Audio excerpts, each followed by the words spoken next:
kufundishwa. Ni kweli mafunzo yanayotolewa na NCC yana mchango mkubwa kwa maendeleo ya nchi, kwa sababu sekta ya ujenzi ndio driving sector ya nchi.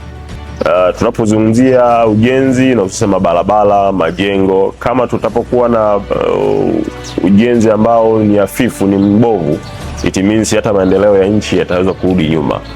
Barabara zinapojengwa mbovu, maendeleo ya nchi yatarudi nyuma. Inapojenga majengo makubwa yanapokuwa ni hafifu, maendeleo ya nchi yatarudi nyuma. Kwa hiyo NCC wana mchango mkubwa sana kwenye mafunzo ya namna gani na njia bora nzuri za kuweza kupata wajenzi wazuri, lakini pia kuweza kuwa na professionalism zaidi kwenye sekta ya ujenzi, lakini pia kuwa na uendelevu mkubwa wa sekta ya ujenzi katika nchi.